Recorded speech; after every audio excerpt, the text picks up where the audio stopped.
mga nagbukas po ng channel na to, kung first time mo po dito na magbukas ay nagagalak po ako na ikaw po ay nagbisita sa aking pong channel. At ito po ang layunin po ng channel na to ay patuloy na ipahayag ang mga salita ng Diyos, yung sundin yung kanyang mandate na kung saan ipangaral ang kanyang mga salita. So this is the extension of my ministry, through social media, and salamat po sa Panginoon na merong ganito na kung saan ay patuloy na po nating mapag-aralan yung mga salita ng Panginoon.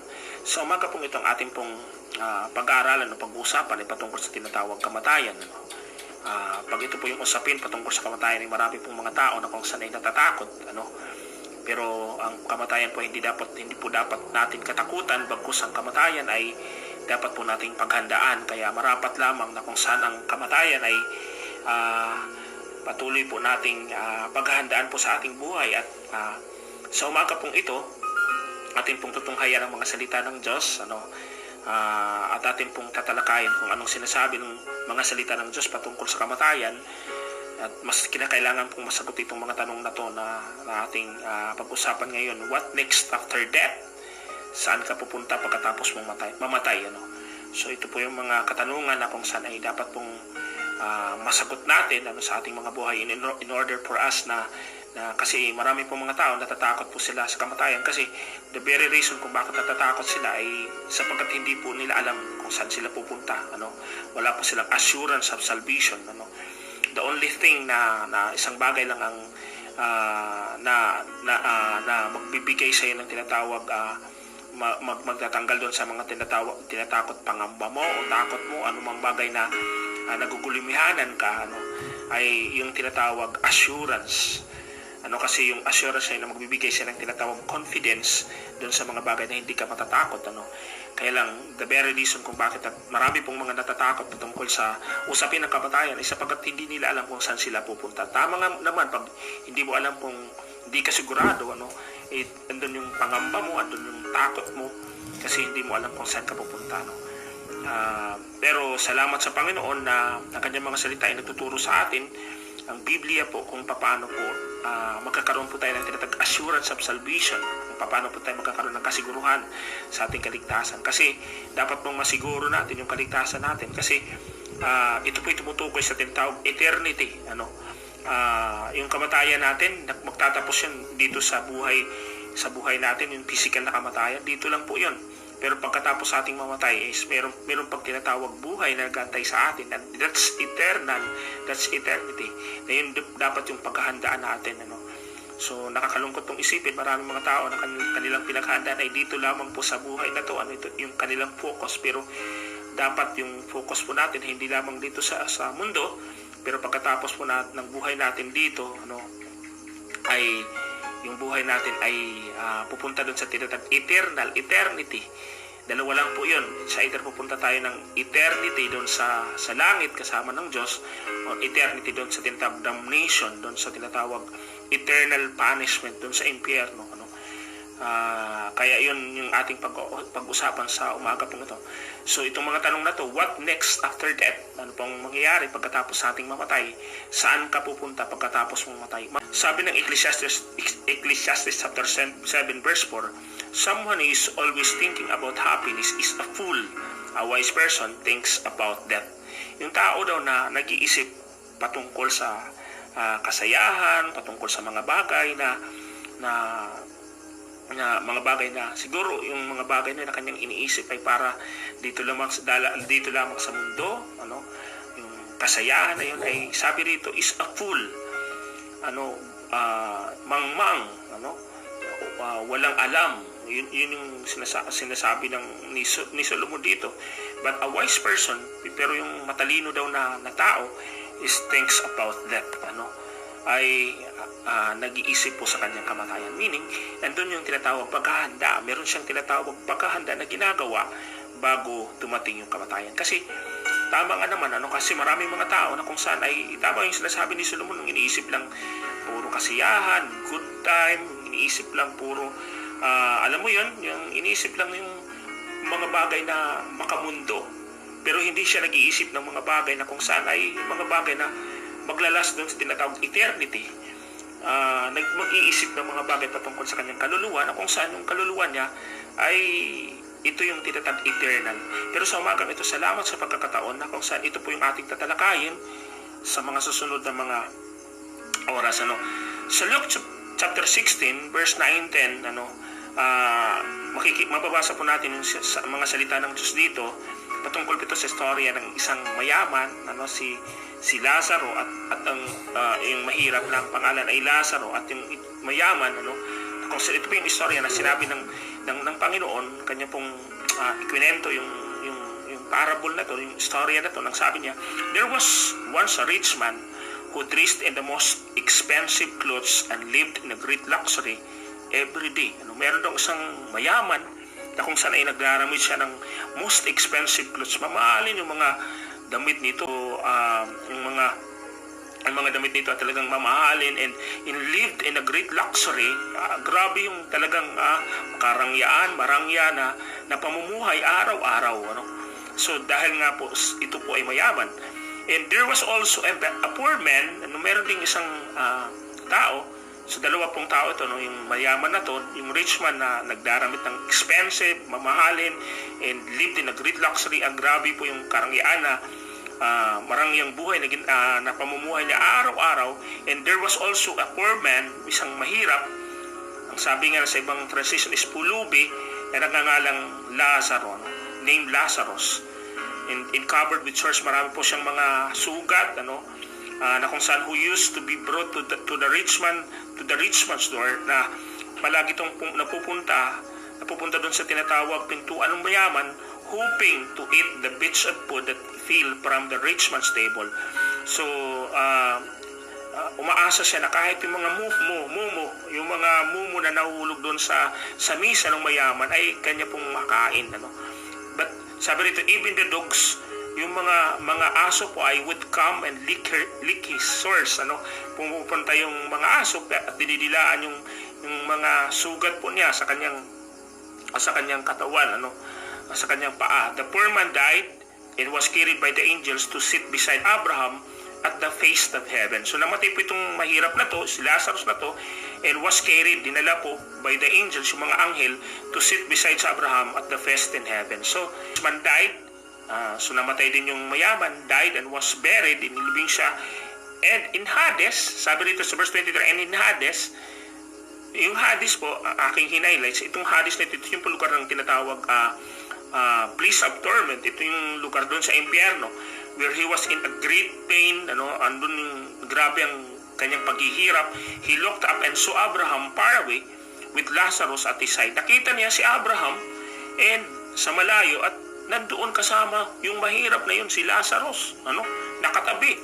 So he called out, so sumigaw po siya, Father Abraham, sabi niya, take pity on me, mahabag po kayo sa akin, and send Lazarus to dip his finger in some water and cool off my tongue, para palamigin po yung aking dila, sabi niya, because I am in great pain in this fire.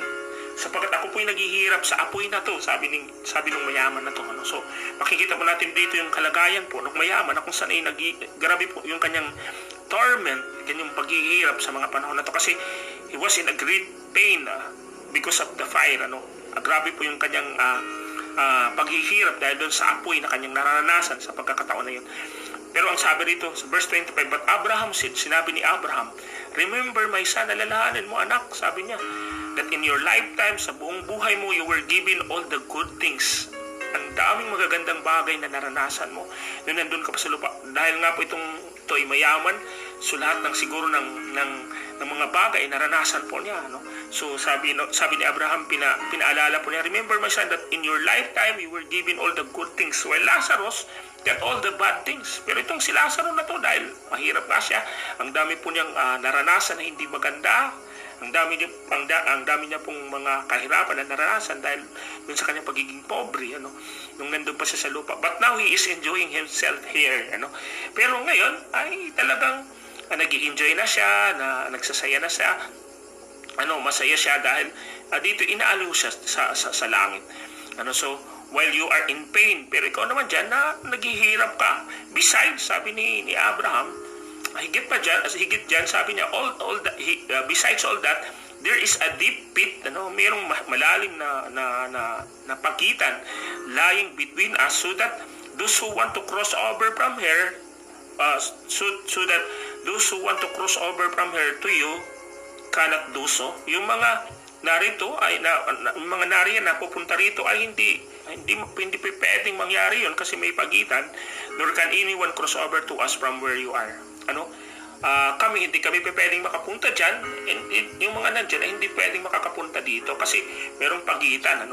Parang may bangin siya na kung saan ay may pagitan na kung saan yung mga nariyan ay hindi na makakapunta dyan at yung mga nariyan ay hindi na makakapunta rin. So yun yung sinabi ni Abraham.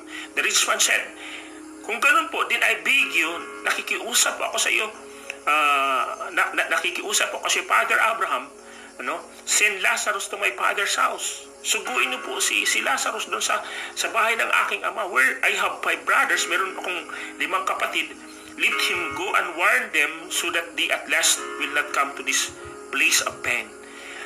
Para suguin niyo po si Lazarus na pumunta doon sa bahay ng aking ama kasi may 5 pa akong kapatid na matitindi po yun. Magugulo po yun yung mga kapatid ko na yun, at para mababalaan po sila, para hindi na po sila sumapit dito sa lugar na to na kung saan ay grabe po yung paghihirap. A place of pain. So sabi ni Abraham, your brothers have Moses and the prophets to warn them.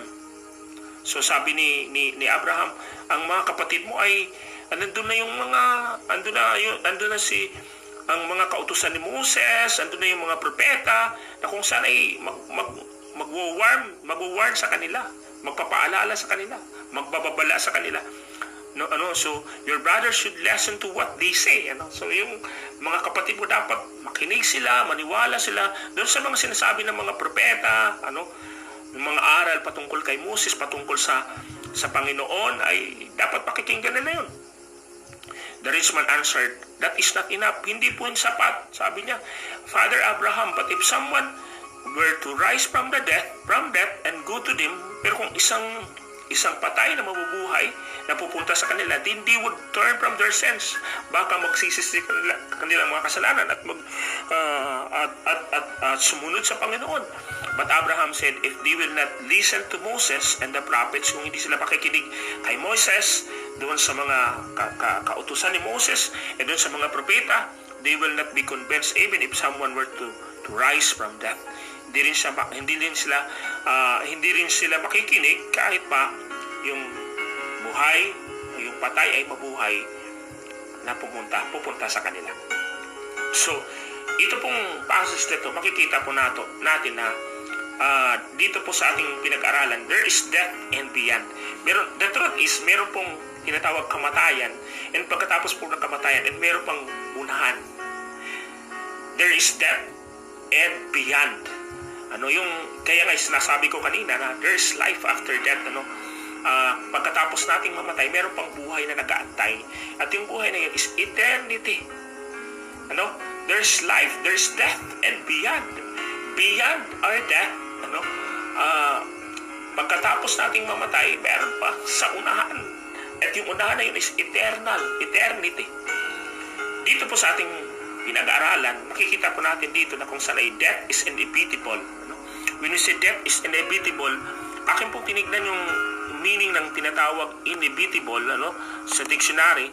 Ang ibig pong sabihin ng inevitable is impossible to avoid or to prevent from happening.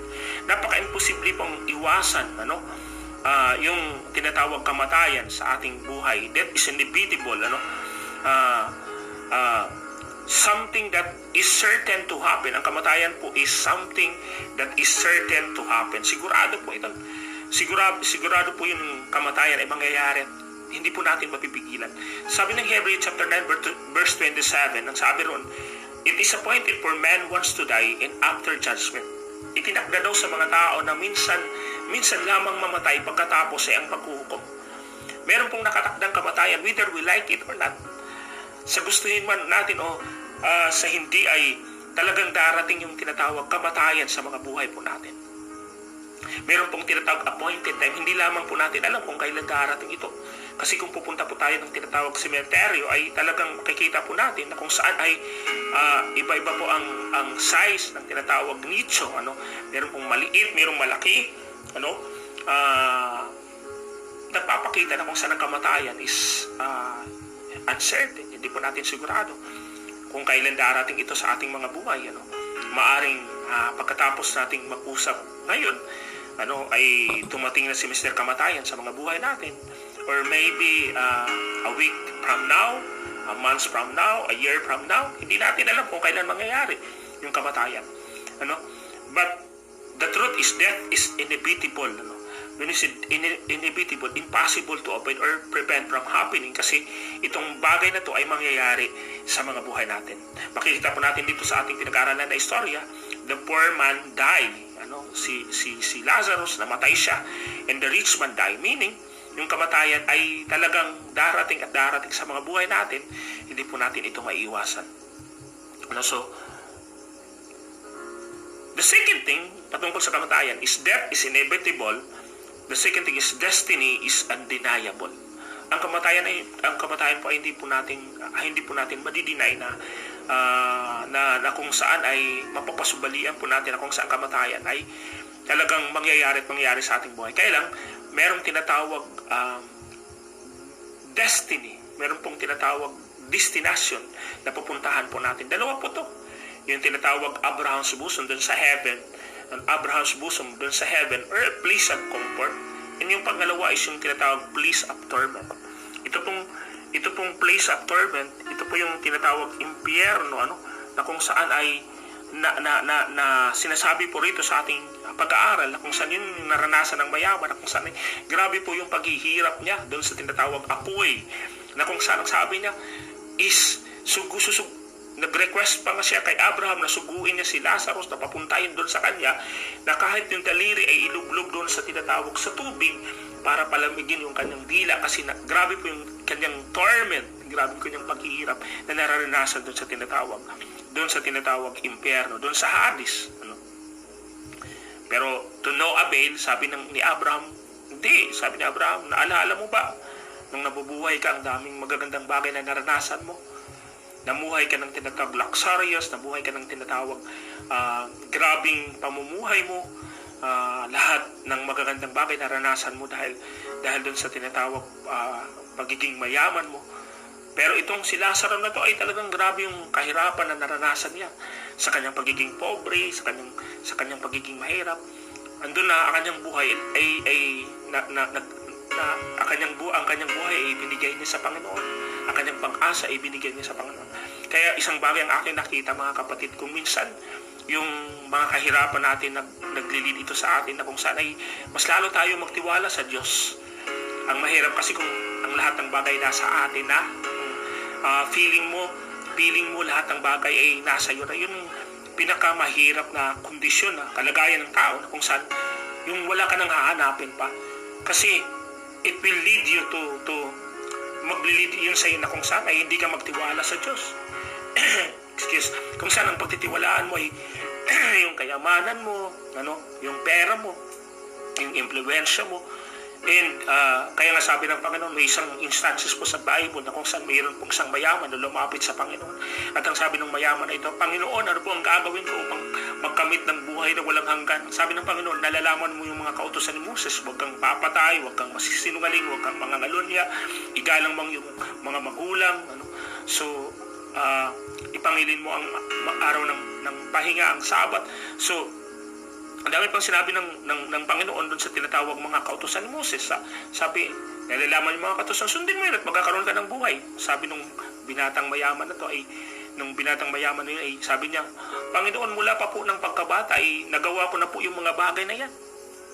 So, sabi nung binatang mayaman ay, Lord, na-perfect ko na ito. Nagawa ko na po yun, sabi niya. Pero ang sabi ng Panginoon sa kanya ay, is merong kulang pa. Ganun ba? Nagawa mo ng lahat ng yan, may kulang pa sa iyo. Yung kulang is, sabi ng Panginoon sa kanya, kasi alam ng Panginoon na itong binatang mayaman na ito ay talagang ubod ng yaman. Sabi ng Panginoon, sige, ang gawin mo ay ibenta mo yung mga lahat ng mga ari-arian mo, yung lahat ng mga kayamanan mo, ibenta mo, sabi ng Panginoon, at ipamigay mo sa mga mahirap. at sumunod ka sa akin at magkakamit ka ng buhay na walang hanggan. Pero sabi ng Bible is namanglaw po yung binatang mayaman na to, at siya po ay nalungkot at namanglaw at siya po ay umalis. So doon makikita po natin na kung saan ang mayaman na to ay meron siyang pagnanais na makasunod sa Panginoon, meron siyang pagnanais na magkamit ng buhay na walang hanggan. And tama naman yung kanyang paglapit sa Panginoon, sapagkat ang Panginoon ang siyang susi at para magkakamit ng tinatawag buhay na walang hanggan. Sabi ng Panginoon, I am the way, the truth, and the life. No one comes to the Father except by me. So tama po yung paglapit ng binatang mayaman, ang nilapitan niyang Panginoon upang magkamit siya ng buhay na walang hanggan. Ang pagkamit ng buhay na walang hanggan ay hindi sa pamamagitan ng relihiyon, hindi sa pamamagitan ano pa mang bagay, pero sa pamamagitan ng paglapit sa Panginoon at pagkakaroon ng relasyon sa Kanya. At tama yung paglapit ng binatang mayaman. But unfortunately, yung binatang mayaman na to, habang sinasabi ng Panginoon kung anong mga bagay na dapat niyang gawin, ito yung bagay na dapat mong gawin. Unfortunately, yung binatang mayaman na to, hindi po siya sumunod. So, sabi ng Bible, siya po ay namanglaw at nalungkot dahil dun sa sinabi ng Panginoon, at siya po ay umalis. So sabi ng Panginoon, napakahirap makapasok ng isang mayaman sa kaharian ng langit.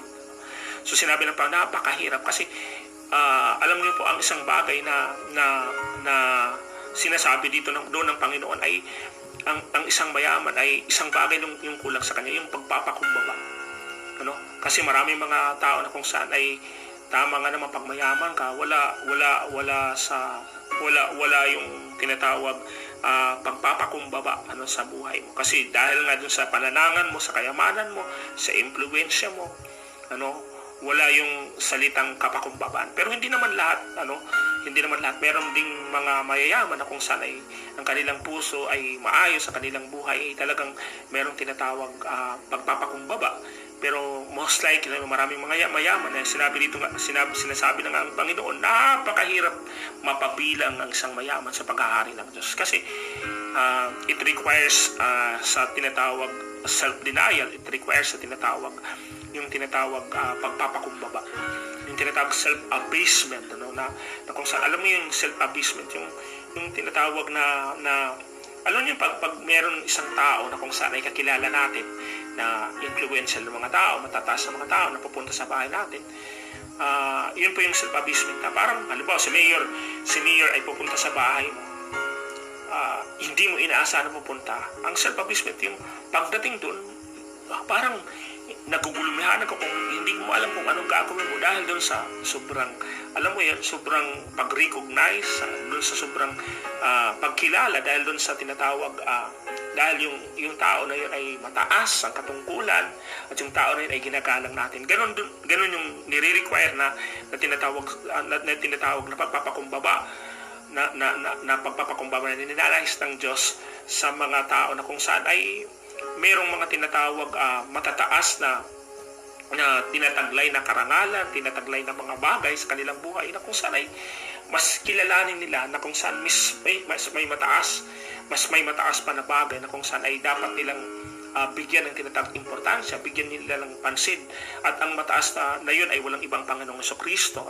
Masigit pa siya doon sa mga kayamanan na tinatangkilik natin, masigit pa siya doon sa impluwensya na meron tayo sa posisyon, sa possession, dalawa yun position or possession. Maaring may mga bagay na possessions ka, or maaring may mga bagay na position ka. Pero lahat ng mga ito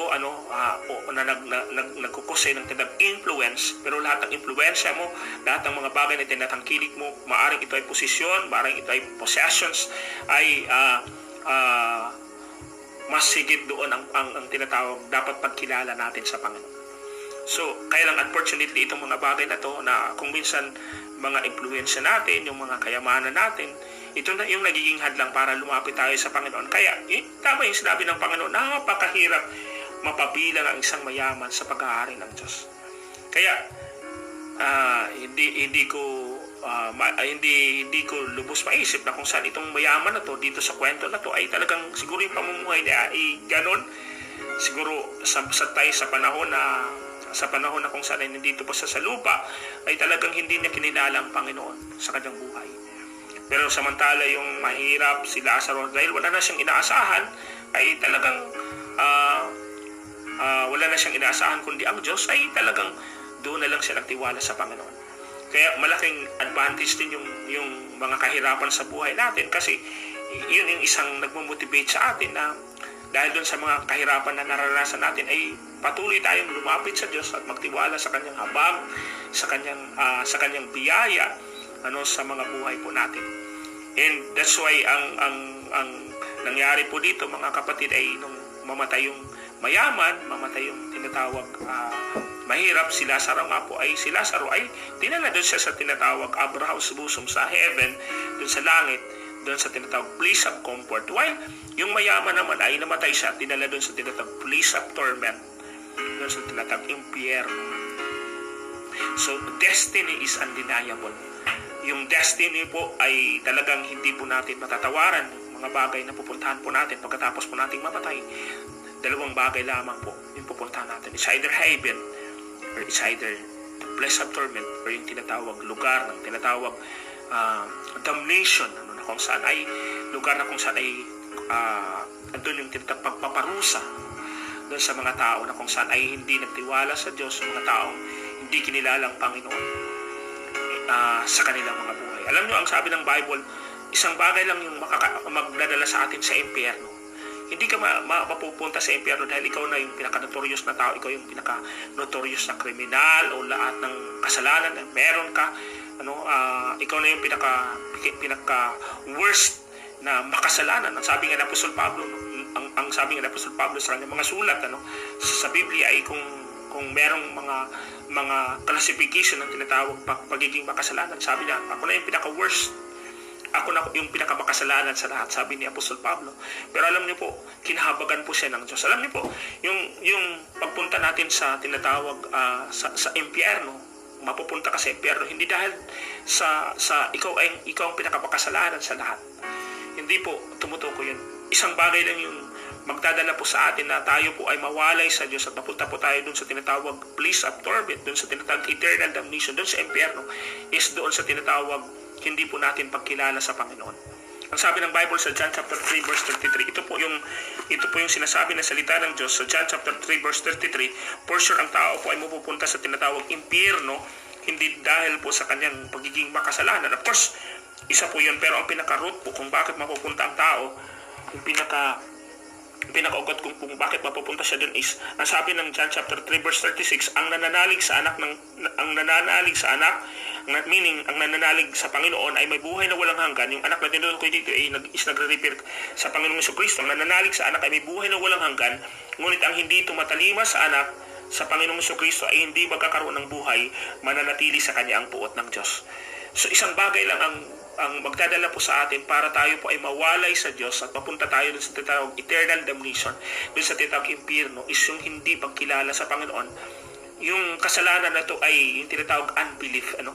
Kasi isang problema po ng tao po ay regardless sa kasalanan po natin, ay isang bagay lang yung magdadala po sa atin sa tinatawag impyerno, yung hindi pagkilala sa Diyos, yung tinatawag sin of unbelief. Kasi sabi ng Romans chapter 6 verse 23, sabi doon, for the wages of sin is death, but the gift of God is eternal life through Christ Jesus. Ang kabayaran daw ng kasalanan ay kamatayan. So sinasabi doon sa Romans chapter 6 verse 23 na ang kabayaran ng kasalanan. So hindi naman sinasabi ang kabayaran ng mga kasalanan, ikaw ay huldaber, ikaw ay drug addict, ikaw ay killer, ikaw ay mga ngalunya, ikaw ay sari-saring mga kasalanan na ginagawa mo, mapupunta ka doon sa impyerno. Hindi po yun. Yung sinasabi ng salita ng Diyos sa Romans 6:23, for the wages of sin, ang kabayaran ng kasalanan, yung kasalanan na yun, kung ating papansinin, singular lang po na kasalanan yun. For the wages of sin, hindi sinabing for the wages of sins, hindi po. Yung sin na yun is yung tinatawag sin of unbelief. Yung sin na yun is yung hindi pagkilala sa Panginoon. Yung sin na yun is hindi pagtanggap sa Diyos ng kanyang mga salita, ng kanyang mga aral. Yun yung, eventually, yun yung magdadala po sa atin dun sa tinatawag pagkawalay sa Diyos, sa lugar na kung saan ay sa tinatawag place of torment, o yung lugar na kung saan ay yung pangalawang kamatayan na kung saan ay magbubulit sa atin dun sa tinatawag eternal, yung walang katapusan, walang hanggan na pagkawalay sa Diyos doon sa tinatawag impyerno. So yun po yung katotohanan patungkol sa mga salita ng Diyos na ating pong nabasa at dito po sa ating pinag-aaralan. Destiny is undeniable. Mayroon pong destinasyon na pupunta ng tao. It is appointed for man once to die. Sabi ng Hebrews chapter 9 verse 27, it is appointed for man once to die. After, pagkatapos po ay mayroong tinatawag judgment, mayroong paghuhukom. Yung judgment sa atin depende kung acquitted tayo or kung we are guilty. Doon sa tinatawag sa isang korte, dalawa lang yung maririnig mo sa isang tinatawag sa isang akusado na dinadala doon upang hatulan. It's either acquitted or it's either guilty. Yung tanong po sa atin sa panahon po na kung saan ay dumating po yung tinatawag kamatayan sa atin, sa ating mga buhay, for sure mamamatay po tayo, pero for sure haharap po tayo doon sa tinatawag hukuman ng Panginoon. Ano po kayang maririnig natin? Sasabihin ng Panginoon, ikaw ay acquitted or ikaw ay guilty. Yung guilty, pag sinabing guilty, yung babasahan ka ng sentensya, ikaw ay napatunayan sa hukumang ito na nagkasala. Yung kasalanan mo ay beyond unreasonable doubt. Yun po yung mahirap na kung saan ay maririnig po natin. Lalong-lalo na po sa panahon na kung saan ay huhukuman po. Ang Diyos po, siya pa ay hukum, na maghuhukum po sa atin. And of course, yung mga hukum dito sa lupa, ay yung iba nga po ay nababayaran, nasusuhulan. Pero ang hukum po natin, walang iba ang Diyos, ay hindi po pwede nating suhulan. He is a just God na kung saan ang hatol po niya ay talagang makatarungan sa bawat isa po sa atin. Depende po sa ating response na ginawa. Kung hindi po natin kinilala ang Panginoon, hindi po natin siya tinanggap, yung kanyang pagliligtas, yung paraan ng kanyang pagliligtas na ipinapagawa po sa atin, na kung saan ay panampalatayanan po natin ang Panginoon doon sa kanyang ginawa na sakripisyo para sa atin. Alam niyo, 2,000 taon ang nakakaraan po, ang Panginoon ay namatay po siya doon sa krus ng Kalbaryo upang bayaran po ang ating mga kasalanan. Pero nakakalungkot pong isipin na kung saan may mga tao po na kung saan bagamat binayaran na ng Panginoon yung kasalanan natin sa pamagitan ng kanyang sakripisyo na siya namatay para sa ating lugar, ay may mga tao pa rin na pilit binabayaran yung halaga na yun na binayaran ng Panginoon. And alam nyo, isang abomination po yun. Isa pong pagsalangsang sa ginawa ng Panginoon yung bagay na yun. Kung meron po tayong gagawin ng mga bagay para iligtas po natin ang ating mga sarili doon sa tiyak na kapahamakan na maghahatid sa atin doon sa tinatawag impyerno.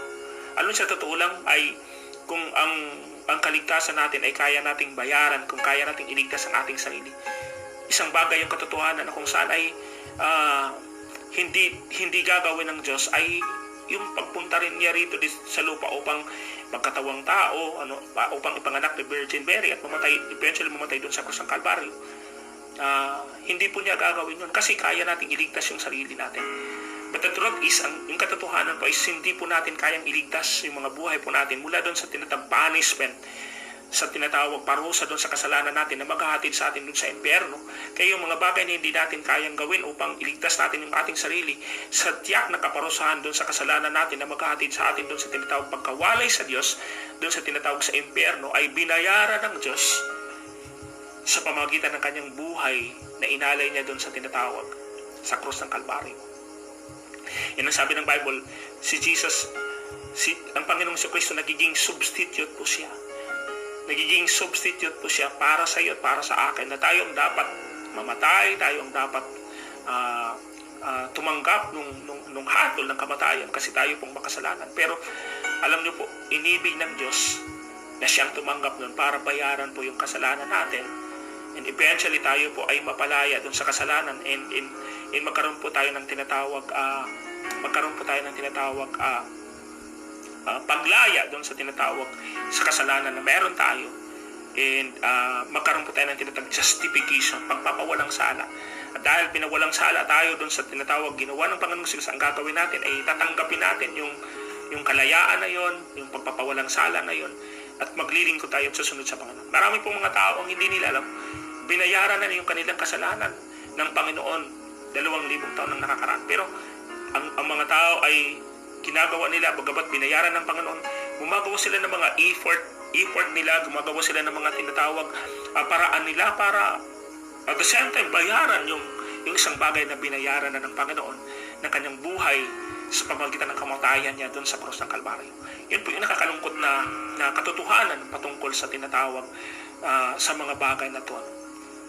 And kaya pagdating ng tinatawag, pagdating ng usapin patungkol sa kamatayan, dahil ng mga tao, tamang sinasabi ng Biblia, sabi ng Hosea chapter 4 verse 6, sabi ni Prophet Hosea,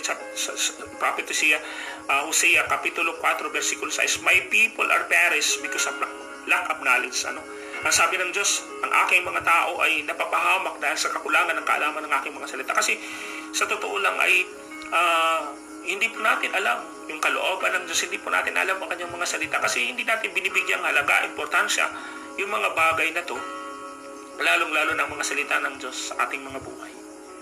Yung mga tao talagang yung kanilang higit na pagtitiwala ay doon sa relihiyon kaysa sa Panginoon. May mga tao nga ng kanilang kaisipan ay mas higit na pahalaga nila yung relihiyon kaysa sa tawag relasyon nila sa Panginoong Jesucristo. Ito po yung nakakalungkot na katotohanan. Meron po akong isang tao na binahagi na ng salita ng Diyos. Ang sabi po niya, nagalit po siya sa akin. Ang sabi niya, ano na naman yan? Panibagong relihiyon na naman yan. Sabi niya, kung ano yung nakagisna kong relihiyon, doon lang ako mamamatay, sabi niya. Pero sa totoo lang mga kapatid, hindi naman po masama yung relihiyon kasi ang relihiyon ay isang paraan yun upang ang mga tao po ay ikunik po tayo doon sa Diyos. Religion is good, but the problem is if that religion, kung yung religion mo ay hindi ka dadalhin doon sa pagkakilala sa Panginoon para magkaroon ka ng tinatawag personal na kaugnayan at relasyon sa Panginoon, ay useless po yung religion na yan. Religion is good, but religion without personal relationship with God is a nonsense. Yung religion na kung saan ay hindi po tayo dadalhin sa Panginoon para magkaroon tayo ng personal na kaugnayan sa Kanya, personal na relasyon sa Kanya, ay wala pong kabuluhan yung relihiyon na yun. Kasi may mga tao yung kaisipan na, basta may relihiyon lang ako, basta kumikilala lang ako sa Diyos, hindi ako gumagawa ng masama, okay na yun. Hindi po yun yung basihan, mga kapatid, ng ating pananampalataya na hindi ka gumagawa ng masama. Napakahalaga po na meron po tayong kaugnayan kay Kristo. Mahalaga po na mayroon po tayong kaugnayan sa Diyos. Meron po tayong connection, we are connected doon sa Diyos sa pamamagitan ng ating relasyon po sa Kanya. Kasi kung hindi po maayos yung relasyon natin sa Kanya, I'll tell you, pag dumating yung kamatayan sa buhay natin, destiny is undeniable. Yung destination po magiging destination po natin ay hindi po natin maididinay yun. May dalawa lang na pupuntahan tayo. It's either heaven or it's either place of torment, doon sa eternal damnation, doon sa impyerno, or doon sa tinatawag sa langit. Tayo po ang mamimili. Ito po yung last na gusto kong bigyang diin. Our decision is irreversible. Yung decision po natin ay hindi po irreversible. Pag sabing irreversible ay hindi na yun mababago. Hindi na po mababago yung decision natin. Kung ano po yung decision natin, eventually yung decision mo, that will be your destination. If your decision not to follow God, if your decision is to follow your religion instead to follow Christ, if your decision is to kung yung decision mo is hindi mo bibigyang halaga, importansya yung mga salita ng Diyos, yung mga salita na kung saan ay nagbibigay ng tinatawag pagkakataon sa atin, na kung saan ang ating buhay ay baguhin po natin at tayo po ay tumungo sa Panginoon at magkaroon ng tinatawag kaugnayan sa Kanya sa pamamagitan ng pagkakaroon ng relasyon, ay sasabihin ko po sa I'll tell you na kung saan our decision will be our destination. Sabi ng 2 Corinthians chapter 6 verse 2, sa kukulang panahon ay pinakinggan kita, sabi ng Panginoon, sa araw ng pagliligtas ay sinakluluhan kita. Tingnan ninyo, ngayon ang araw ng pagliligtas. Today is the day of salvation. Yung kaligtasan po ay today, ngayon. Hindi bukas, hindi sa makalawa, hindi sa susunod na mga linggo, sa susunod na buwan, hindi sa susunod na taon, kasi ang kamatayan po ay walang pinipiling oras, lugar sa ating mga buhay. Hindi po natin alam kung kailan darating yung kamatayan. Death is uncertain, pero isa lang yung certain, isa lang yung sigurado. merong buhay na nag-aantay sa atin doon sa langit. Pag ang buhay natin ay nagdesisyon tayo at ibinigay natin sa Panginoon. Doon po sa ating nabasa is yung tinatawag, merong tinatawag prayer for mercy. Alam niyo yung mayaman, nanalangin po siya ng habag kay Abraham. Sabi niya, nakiusap siya, Amang Abraham, meron pa po akong mga 5 kapatid. Suguin niyo nga po si Lazarus na papuntahin doon sa bahay ng aking ama. Kasi meron pa akong 5 kapatid na magugulo po yung mga kapatid ko na yon. Babalaan nyo nga po sila pa nang hindi na sila sumapit sa lugar na ito ng dako ng paghihirap. Pero ang sabi ni Abraham sa kanya, nandun na yung mga kautusan ni Moses, nandun na yung mga propeta. Ang kinakailangan gawin nila ay pakikinggan nila ang mga yon. Pero sabi nung mayaman, hindi po sapat yon. Hindi po sapat yon. Pero kung susubuin mo ang isang patay na muling mabubuhay, na magsasabi sa kanila, baka maniwala sila. Ang sabi ni Abraham, hindi. Kung hindi sila maniniwala doon sa mga propeta, hindi sila maniniwala doon sa mga salita, sa mga nangangaral ng salita ng Diyos, ay hindi rin nila pakikinggan kahit pa yung isang mamatay na mabuhay na muli at mangangaral sa kanila. Our decision is irreversible. Anumang desisyon na gagawin natin ay hindi na mapapasubalian yun. Anumang desisyon na gagawin mo ngayon ay hindi na mapabago yun. Kung nagdesisyon ka na tanggapin ng Panginoon sa buhay mo, and that's final. Pero kung nagdesisyon ka na hindi mo tatanggapin ang Diyos sa buhay mo at mananatili ka sa relihiyon mo, sa buhay mo ngayon, na kung saan ay wala kang kaugnayan sa Diyos, that's final. Pero salamat sa Panginoon na itong pagkakataon na to ay alam ko na hindi ito aksidente na kung ikaw man ngayon ay nanonood ng video na to, naniniwala ko na ito'y plano ng Diyos sa buhay mo. Hindi aksidente na ikaw ay nanonood sa video na to. Mahal ka ng Diyos. Ang Panginoon ay may plano, magandang plano sa buhay mo. Sabi ni Jeremiah chapter 29 verse 11, For I know the plans I have for you, saith the Lord, plans to prosper you and not to harm you, plans to give you hope and a future. Alam niyo dito sa lupa, meron pong tinatawag. Alam niyo yung St. Peter. Yung St. Peter is insurance yun. Na kung saan ay yung insurance po ay magbabayad ka lang doon sa nakatalaang panahon na kung saan ay halimbawa let's say for 5 years magpapabuhulog ka doon sa tinatawag insurance. And pagkatapos ng 5 years na yun, may maa-avail ka na mga benepisyo doon sa tinatawag sa pag-comply mo doon sa mga tinatawag kondisyon na hinihingi na ikaw ay nagbayad para doon sa tinatawag insurance. After nung tinatawag timeline na yun ay talagang may benepisyo na makukuha ka. Ang buhay din natin ay katulad din ng ganun. We have to ensure sa tinatawag masiguro natin yung tinatawag buhay na kung saan ay yung buhay natin na kung saan hindi lamang buhay dito sa lupa, pero yung buhay na kung saan eternal. Yun si eternal. Pagkatapos ng buhay natin, pagkatapos sa ating mamatay. Kasi pagkatapos sa ating mamatay, yung timeline nung buhay natin ay wala nang hanggan yun. Pero dalawa lang yun, tandaan natin, sa either sa langit, it's either sa impyerno. Kaya kinakailangan pong magiging maalam tayo, magiging wise po tayo sa ating desisyon sa panahon ngayon na kung saan mag-desisyon po tayo na kung saan masiguro po natin yung kaligtasan po natin sa tinatawag eternity. Doon sa tinatawag buhay natin sa tinatawag walang hanggan. Walang hanggan. Walang hanggang sa langit o walang hanggang doon sa tinatawag parusa, doon sa tinatawag impyerno. Yung mayaman, wala na, huli na ang lahat. Hindi na niya mababago yung mga nangyari. Sabi niya din, he said, I pray thee therefore, Father, that thou wouldest send him to my father's house, for I have 5 brethren, that he may testify unto them, lest they also come into this place of torment. Na hindi na sila dumating dito sa lugar ng paghihirap. Babalaan niyo po sila. Papuntahin niyo po, suguin niyo po sila. Saan papuntahin niyo? Sabi ni Abraham, wala. Kung hindi sila maniniwala doon, hindi rin sila maniniwala kahit may mabuhay na patay na magsasabi sa kanila. Dito pa ako makuha kasi life is short. Buhay po natin ay maigsi. Death is sure. Yung kamatayan sigurado. Sure. Sin, the curse. Yung kasalanan ay may sumpa. At yung sumpa nun is yung kamatayan. Hindi lang kamatayan na kung saan ay mamatay tayo physical. Pero yung dulot po nun, pag namuhay po tayo sa kasalanan, pupunta po tayo dun sa tinatawag walang hanggang pagkawalay sa Diyos. Pero alam nyo, in good news, Christ is the cure. Si Kristo po yung solusyon. Si Kristo po yung remedy dun sa mga kasalanan meron tayo. Ang kinakailangan pong gagawin natin ay magdesisyon po tayo. Only one life will soon be past. Only what done for Christ shall last.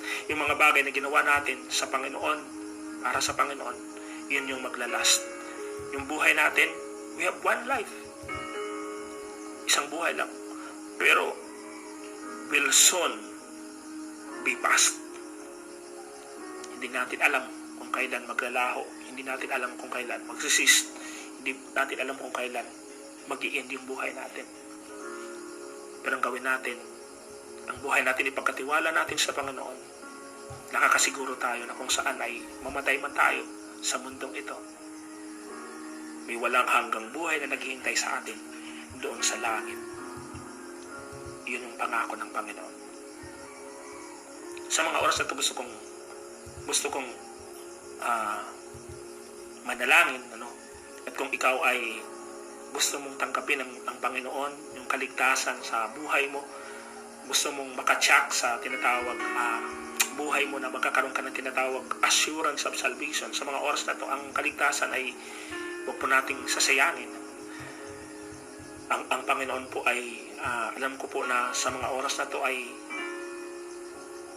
nagbibigay siya ng tinatawag pagkakataon sa atin na tanggapin yung kaligtasan na ito. For the wages of sin is death, but the gift of God is eternal life through Christ Jesus. Yung bigay, yung kaloob ng Diyos na regalo niya ay buhay na walang hanggan sa pamamagitan ng Panginoong Jesucristo. Ang Panginoong Jesucristo ay ipinigay po para sa ating kaligtasan. For God so loved the world that He gave His only begotten Son. Naibigay na po ang Panginoong Jesucristo. Pero yung condition is that whosoever believeth on Him, sa sino man daw nasasampalataya sa Kanya, should not perish. Yung salitang perish ay hindi na pupunta dun sa kahatulan, hindi na pupunta dun sa impyerno, but have everlasting life. Yung susi is yung tinatawag believing, and yung tinatawag accepting. Yung regalo ay ang kinakailangang response na gagawin natin ay tatanggapin natin yung regalo para mapasa atin. Kasi kung ibibigay ko yung regalo sa iyo, halimbawa ibinigay ko sa iyo na yung regalo na to para sa iyo to, pero hindi ka naman lumalapit para tanggapin, ay hindi mapapasa iyo yung regalo na yon. May action po na gagawin tayo. Yung action natin ay lalapit tayo para kunin yung regalo.